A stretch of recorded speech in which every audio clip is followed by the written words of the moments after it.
And with former Manchester United striker Brian McClair, 127 goals he scored, including 3 against Liverpool. Manchester United play at Anfield at the weekend. So I'm going to talk about Manchester United Liverpool fixtures with Brian. Given that he played 19 times against Liverpool, I think he's well qualified to have an opinion on those games. And the first point I want to put to him is from a reader who says, I enjoy watching these videos, Brian, but tell him his goal against Liverpool on New Year's Day 1990 was a volley, and watch his arse fall out when you do. I don't understand that. I don't understand No, it. I think when people, I'll tell you why, I've never said this, people might have said it was an overhead kick, yeah, it was a volley. So maybe that's what's the description. As far as I'm concerned, it's that I've never scored a bad goal. Right. So. Never scored a bad goal. No. And I love Look them how all proud dearly. you are of saying. And I love them all dearly. Yeah. How many do you reckon you could remember? You could recall Of all of all your goals in senior football? You can't possibly remember them all. No, it's not. That's only Clayton Blackmore that can do that. Can he? He's got like a photographic memory. He can recall goals that he scored in training. Can he? One day we were having a chat and he says, remember I had that goal and I bent it, and the ball was up and I bent it into the top corner after Jazza. And I'm like, what are you on about? Couldn't work out who this goalkeeper was. He was talking about Jim Leighton. And I says, are you talking about a game in training, Clayton? Yeah. And he was looking at me as if it was like, you remember scoring a goal? I remember I have loads of things about training. You did score 3 times against Liverpool. Can you remember those goals? I scored the volley in a 3-1 game. Was that around about New Year? It was New Year's Day. Yeah, New Year's Day. Russell Beardsmore, saw him at the game the other night. 1-0 down. We came back to win 3-1, I think. That was one of the highlights. So me and Sparky, I think, was it? That was one of the highlights of my youth, that game.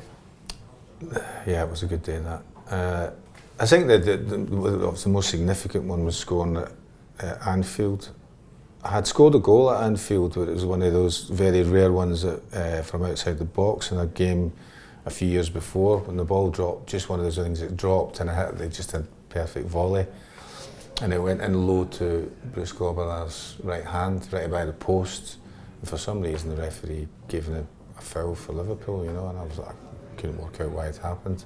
So I suppose it was karma and irony that when I scored in a win at the Cop End, that it was actually a foul because it gave Steve Nichol a wee nudge in the back, scored from a corner. Did you ever speak to Steve Nichol about your wee nudge after that? May well mentioned it, yeah.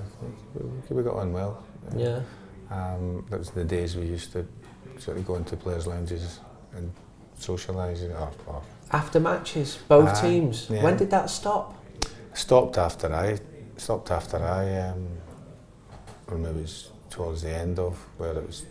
I don't know. The players didn't decide. I think that someone else decided that it would only be the players' lounge would only be for the home team and guests. I think probably because it was maybe getting a bit overcrowded. Yeah. There was hangers on. Oh, there was always hangers on. You didn't have Martin Buchan, who was captain. He operated a strict door policy. He only did that once. Right, but he still did it. He did it once, yeah. But Lou McCarry undermined it by. No, well, they'd been doing it anyway. But he had false tickets printed. No, they were real tickets. Right. But they were. What they'd do is that Martin would have the ticket. So there was an agreement, say there was 40 lounge tickets. But Lou and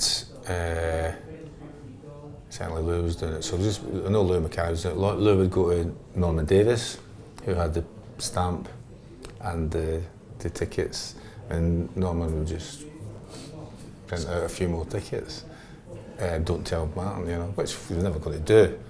And Martin was couldn't understand why every time, because he used to be one of the last ones to get in. He would be quite methodical what he did. He used to come in, he used to cut off his laces, take his boots off, do a post-match routine, but then he got dressed and did all this what he was doing.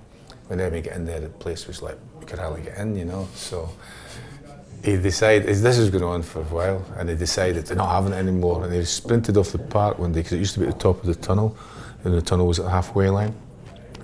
sprinted off the park. People were like, what's he doing? And he stood outside the room with his match kit on. Yeah, you can come in. No. Yeah, you can come in. You're okay. Brilliant. No. Brilliant. And stood there. And the player, by the time he'd finished, and there was loud of everybody to let it, but the time he did, so he stood there with his kit on, yeah. I loved it because I know the personalities involved, and Lou is someone who, when Juventus played at United in the 70s, yeah, I know that story, yeah. Brilliant. He made he took the socks of the Italian journalists and he cut the ends off. He cut the toes off them and put them in the teapot. Put them in the teapot, yeah. And then poured them cups of tea, and the Italians were saying, this is a beautiful cup of tea, not realising it had been flavoured by their own dirty socks. We're supposed to talk about Manchester United Liverpool. Can you remember your third goal against Liverpool? No, I can't remember that one. There you go. What was that one? I remember scoring a goal in the reserves. Reserves don't count. That might have been the same goal, that the same game that Coley broke both his legs. Yeah. Or some knobhead broke his legs. Yeah, and he's a knobhead. What was the other one? I don't know, I'm going to try and find it now for you. I'm going to look on opponents' details, Liverpool. No, just said 19 times, so that's a lot of games. Against, you only played more against Southampton, QPR, Wimbledon and Tottenham. And then it was Liverpool. Although you did score 12 goals against Sheffield Wednesday.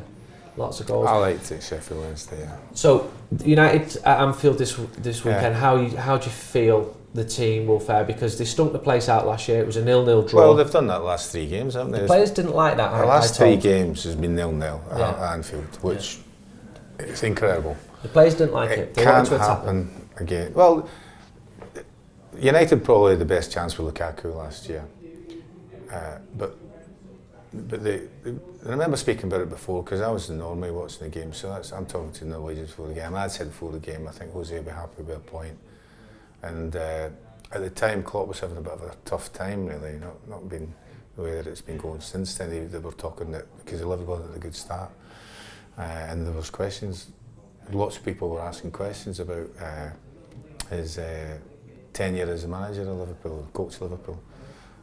But we went there and did exactly what I thought we would do. There's no different really from what it was like in the games that we played, but the whole idea of it was that the first 20, 25, 30 minutes Liverpool would be pressing at you and that you get through that bit, then go and play. So you've got 15 minutes at the end of the first half to go and play. And then you do a similar thing in the second half, except maybe you'd have 20, 25 minutes to go and play. And the manager always said that it's worth risking to try and win the game. So there's a risk element. There was always a risk element when we went to Anfield because he thought that was always a potentially very important result for the season and for us anyway. Because he said that was his main aim, is to knock Liverpool off his perch. And I remember him saying, if we finish above Liverpool, we'll win the league. So defend the first half of each half. Well, first half an hour and then the first 20 minutes the second half. Let the crowd quieten a little bit and then take your chances. Yeah. Well, not necessarily defend, but make sure that you make sure that you're playing tight, compact football in that period of time. I didn't say don't attack, because there might be opportunities to attack depending on the ebb and flow of the game. How good is this Liverpool team? They're pretty decent now. Yeah, they could win the league, yeah. They're that good, yeah. This is depressing.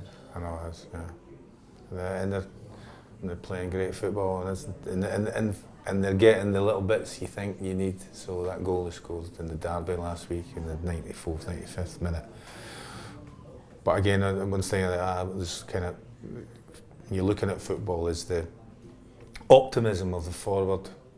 So Origi's not been playing, he comes on, the ball gets hit way up in the air, and he's optimistic that something's going to happen, and he's there and there's no defender anywhere there because they assume that Pickford is going to deal with it.